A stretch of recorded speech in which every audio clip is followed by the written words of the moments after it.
The first night of 2016 was not a quiet one. And by sunrise, militants had shelled Ukrainian positions 15 times. But we cannot say those were meaningful attacks. Firing at random, using small arms, grenade launchers and mortars, the terrorists were shooting into the darkness just for fun. Initially, the period of validity of the Minsk agreements was supposed to run till 2015. Possibly waiting for the ceasefire to end, the Kremlin was more or less working out a plan to intensify hostilities in the Donbass region. However, on December 30th, 2015, the leaders of the Normandy 4 countries prolonged the agreements. That messed with the Kremlin's plans to some extent, but the war machine has a lot of inertia. The situation in the ATO zone escalated on the first day of 2016.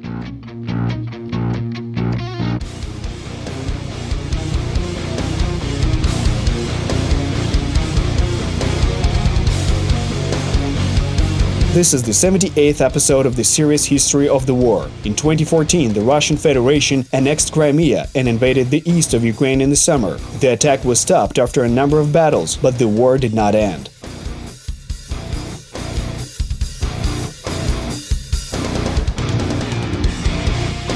Diplomacy and espionage, economy, propaganda, and military operations – all these are elements of hybrid war, and we're trying to make sense of it.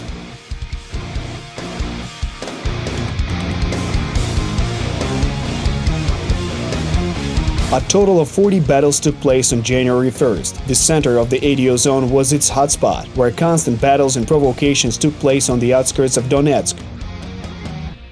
A similar situation was observed in Horlivka direction, at the Svitlodarsk Arc, and in Zaitsevo, where terrorists used a mortar. In the evening, militants fired small arms at Ukrainian positions near Sartanov and heavy machine guns in Shirokina.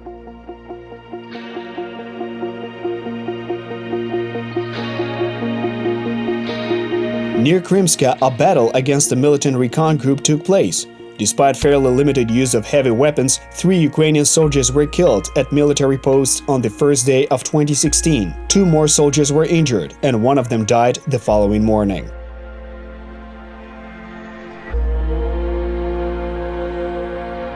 On January 1st, 2016, the so-called 3rd Motorized Rifle Brigade of the Donetsk People's Republic lost 2 soldiers.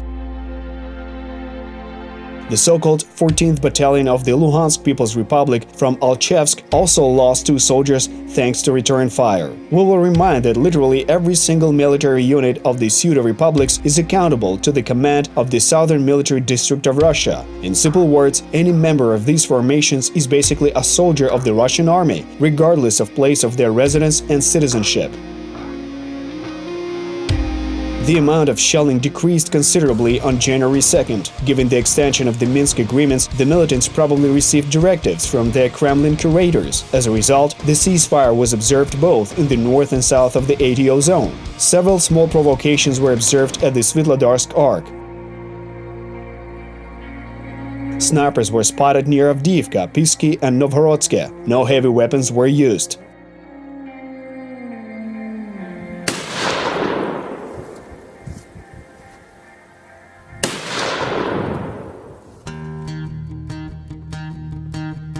There was another reason for such a decrease in tension. Given the results of the confrontation on the diplomatic arena back in December 2015, the Kremlin decided to reorganize the control system of the occupying army.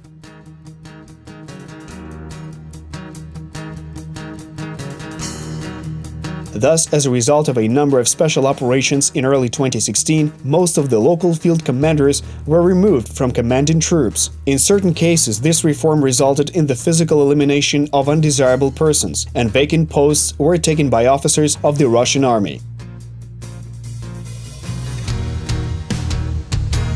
This reorganization enabled the controllability over troops to be increased. In addition, those measures increased the level of secrecy, and together with the militants who were no longer needed, many inconspicuous pages of the initial period of the war found their final rest in the grave. One of such inconspicuous stories is the use of cluster munitions. On January 2, 2016, Ukrainian sappers neutralized a Russian PTM-3 anti-tank cluster mine near Svitlodarsk.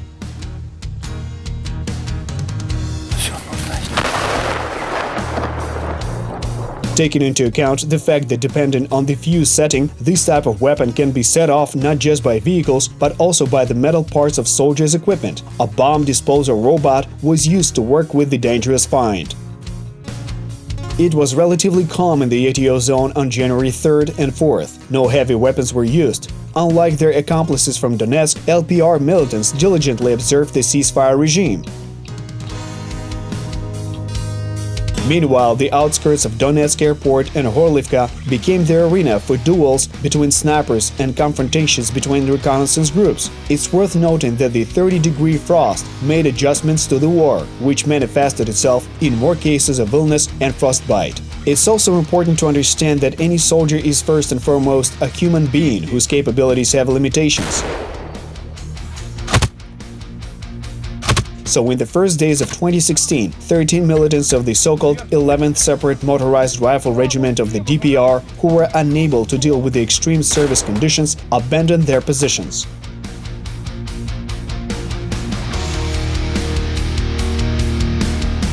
There were no such incidents in the Ukrainian army, but there was a case when a soldier died on the post due to cardiac arrest. At the same time, there were no casualties. On January 5th, near Stanitsa Luhanska, Ukrainian border guards detained an LPR militant who was heading from Luhansk to Starobilsk by bypassing checkpoints. An illegal radio repeater was found in the village of Valuiske in Stanitsa Luhanska area, which militants used to spread propaganda and gain access to the personal data of Ukrainian soldiers. The situation was unchanged on the demarcation line. Despite the overall absence of firing in the Luhansk and Mariupol directions, terrorists did use small arms along with grenade launchers and even a mortar in Horlivka district and near Donetsk. When it got dark, 8 mortar mine explosions were recorded near the Mayorsk checkpoint. There were no losses. But the situation in the ATO zone suddenly worsened on the night of January 6th, seeking to take advantage of the fact that the frozen fields had become passable for vehicles. Kremlin strategists planned a Christmas attack in advance. On the night of January 6th, Ukrainian positions were shelled 51 times. It's worth noting that the Russian preparations did not go unnoticed. The second line of defense was put on high alert in the event of an attempt to break through the front. The general plan for fighting back such an offensive assumed that the first line would delay the enemy for up to 60 minutes.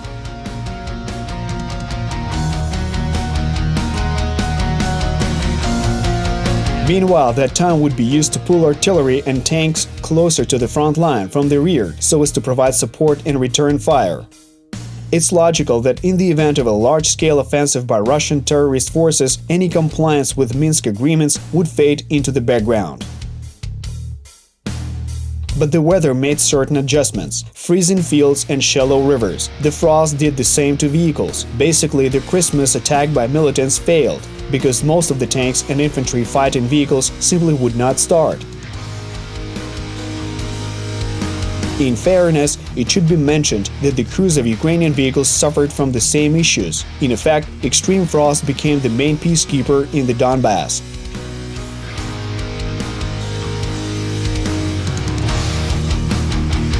On January 6th, battles were taking place along the entire front line in the Donetsk direction, the Svitlodarsk Arc, Zaitsevo, outskirts of Horlivka, and of course, the area around Donetsk airport. Near Mariinka, Hranitne and Shirokine, fighting with the use of machine guns and grenade launchers continued all day. Seeking to provoke the Ukrainian side to use artillery in every possible way, the militants spared no ammo. But heavy weapons remained silent. It should be noted that the personnel of individual strongholds are never told the full plan for a military campaign. Mid-level commanders know only part of the information and receive orders that must be followed without hesitating. Such wave-like intensification of hostilities was nothing more than an attempt to support the offensive, which was cancelled due to the weather.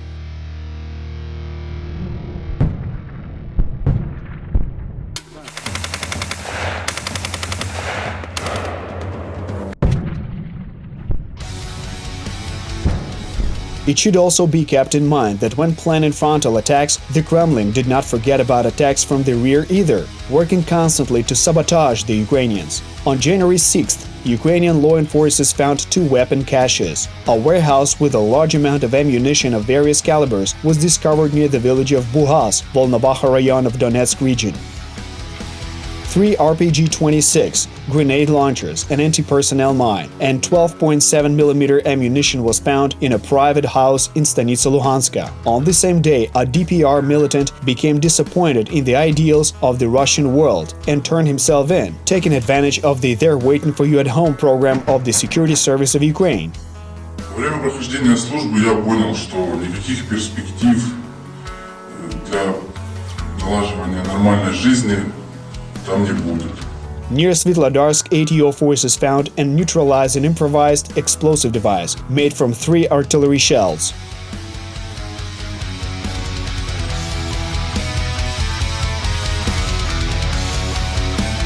The level of activity fell somewhat the next day, but the no-firing regime was only observed in the Luhansk direction. It was mostly quiet in the area south of the ATO zone, but militants fired 8 82mm mortar shells at Ukrainian positions around Lebedinske. On the same day, the Ukrainian air defense system spotted Russian reconnaissance aircraft around the isthmus of Perikop. The outskirts of Horlivka remained the hottest spot, with heavy 120mm mortars being used near Zaitsevo.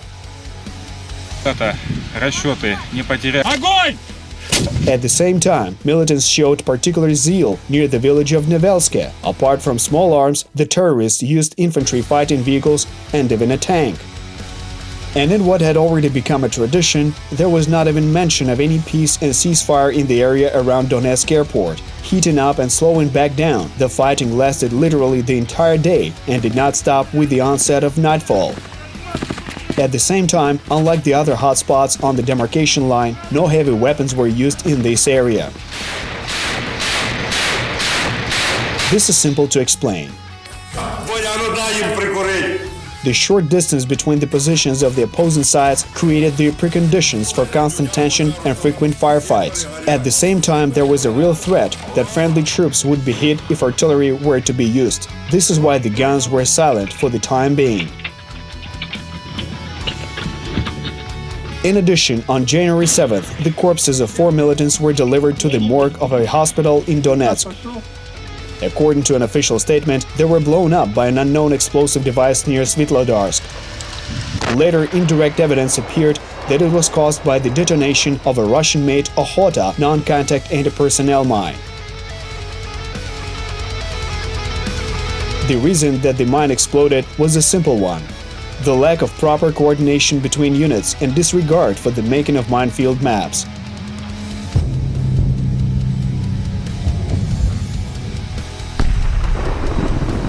The first week of 2016 did not live up to expectations. The war did not end. The front did not move a meter. The offensive planned by Russian generals was poorly prepared, and so died without even being born. Frost, that magical factor that, according to statements made by loud patriots, helps Russia to fight, on this occasion ruined all the plans made by Kremlin strategists. But such loud patriots do not live long on the demarcation line. A lot of things at the front, if not all of them, work for the sake of efficiency, and the issue of survival is often more important than propagandist slogans. In fairness, it should be said that there are subjective reasons for the poor preparation of the latest winter offensive. No one wants to die, especially stupidly, while hopelessly attacking Ukrainian strongholds. And the fact that the vast majority of vehicles did not start in the DPR camp in January 2016 was nothing other than collective sabotage, which ironically saved many lives.